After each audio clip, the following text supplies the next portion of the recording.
नमस्ते और स्वागत है आज की इस खास व्याख्या में। आज हम एक बेहद प्रेरक और ऐतिहासिक घटना के बिल्कुल बीचों बीच गोता लगाने वाले हैं। ये कोई आम कहानी नहीं है। ये स्वामी विवेकानंद के जीवन का एक ऐसा नाटकीय प्रसंग है जो शुरू तो होता है एक खतरे से, लेकिन खत्म होता है जिंदगी बदल देने वाले एक गहरे सबक पर। अक्सर इतिहास को बस अतीत मान लिया जाता है ना? लेकिन आज हम देखेंगे कि कैसे एक सदी पहले घटी वो घटना आज भी हमारे रोजमर्रा के संघर्षों पर बिल्कुल सटीक बैठती है।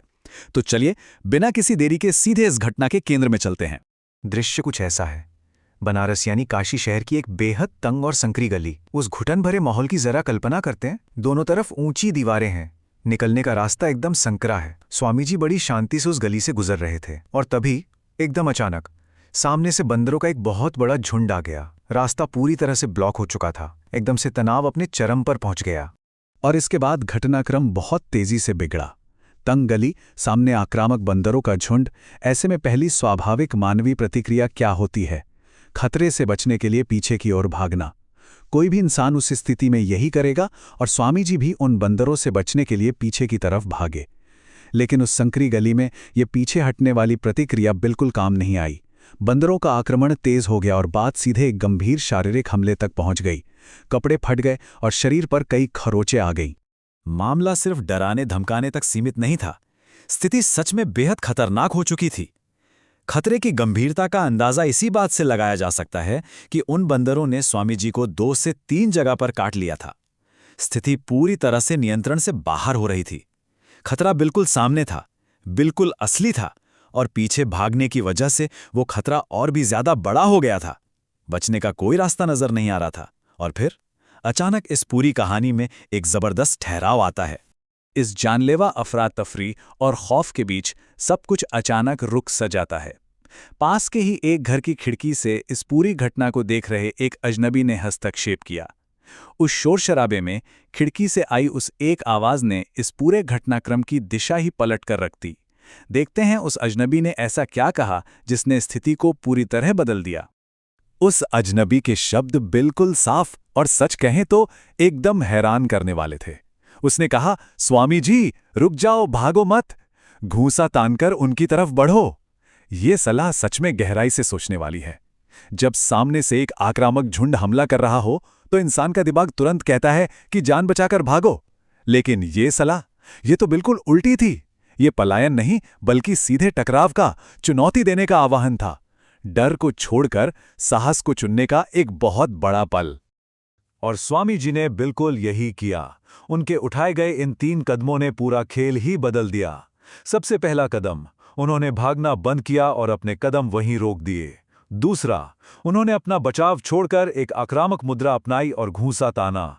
और तीसरा कदम, उन्होंने पूरे आत्मविश्वास के साथ उस झुंड को पलटकर ललकारा।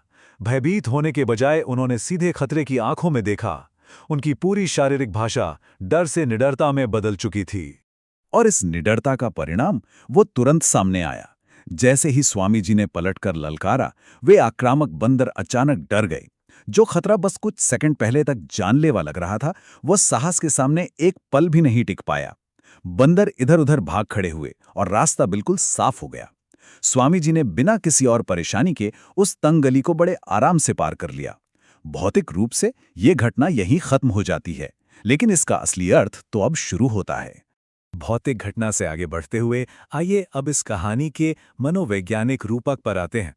अगर हम गहराई से सोचें तो इस कहानी में ये बंदर असल में हैं क्या?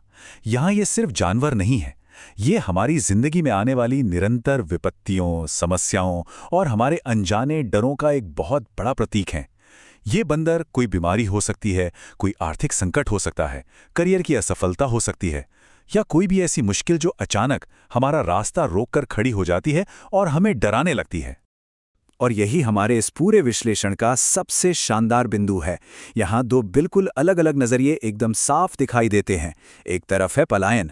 जब हम अपनी समस्याओं से डरकर भागते हैं तो वो बिल्कुल उन बंदरों की तरह ही हमारा पीछा करती हैं, हम पर हावी होती है और हमें नुकसान पहुँचाती हैं। भागने से समस्या कभी खत्म नहीं होती। और दूसरी तरफ है सामना करना। जब हम रुककर, घूंसा तान कर, पूरी हिम्मत के साथ हालात का सामना करते हैं तो वही समस्याएं डर कर पीछे हट जाती हैं और कामयाबी खुद चलकर कदमों में आ गिरती है। इस मूल स्रोत से निकाले गए ये 3 मुख्य निष्कर्ष हमें एक बहुत ही स्पष्ट दिशा देते हैं। पहला, विपरीत हालात या असफलता से कभी निराश नहीं होना चाहिए। दूसरा, गली चाहे कितनी भी तंग क्यों न हो, डटे रहना चाहिए और कभी पीठ नहीं दिखानी चाहिए। और तीसरा, दृढ़ निश्चय और साहस ही सफलता की सबसे पक्की गारंटी है, क्योंकि जब हम भागना बंद कर देते हैं, असल में हम तभी से जीतना शुरू करते हैं। समस्याओं का इस तरह डटकर सामना करने के लिए अंदर एक गहरा ठहराव होना बहुत जरूरी है। स्रोत के अंत में दी गई ये पंक्ति इसी गहरे दर्शन को दर्शाती है, जो प्राप्त है पर्याप्त है। जब मन में यह संतुष्टि आ जाती है कि हमारे पास जो कुछ भी है वो काफी है, तो खोने का सारा डर अपने आप खत्म हो जाता है। यही आंतरिक संतुष्टि हमारे लिए एक मजबूत ढाल का काम करती है, जो जिंदगी की चिंताओं और उन बंदरों के खौफ से हमें बचाती है। और इसी विचार को बिल्कुल पूर्णता देती है ये अगली पंक्ति, जिसका मन मस्त है उसके पास समस्त है। ये इस पूरी सामग्री का परम सत्य है।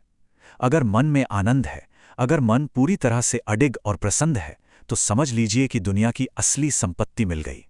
बाहर चाहे जितनी भी उथल पुथल क्यों ना मची हो, गली चाहे कितनी भी डरावनी क्यों ना हो, एक मस्त और प्रसन्न मन हर मुश्किल को पार करने की ताकत रखता है। इस पूरी व्याख्या को समेटते हुए अंत में एक बहुत ही गहरा सवाल सामने आता है। जरा सोचिए, आज की तारीख में, इस वर्तमान पल में हम किन बंदरों से भाग रहे हैं? वो कौन सी समस्या, कौन सा डर या कौन सी चुनौती है जिससे बचने के लिए हम लगातार बस पीछे की तरफ दौड़ते जा रहे हैं? शायद अब वक्त आ गया है कि भागना बंद किया जाए, मुड़कर खड़े हों और पूरे साहस के साथ उन डरों का सामना करें, क्योंकि जैसे ही हम सामना करेंगे, रास्ते अपने आप साफ हो जाएंगे। इसी विचार उत्तेजक प्रश्न के साथ हम आज की इस व्याख्या को यहीं विराम देते हैं। इस गहन विश्लेषण में साथ बने रहने के लिए बहुत बहुत धन्यवाद।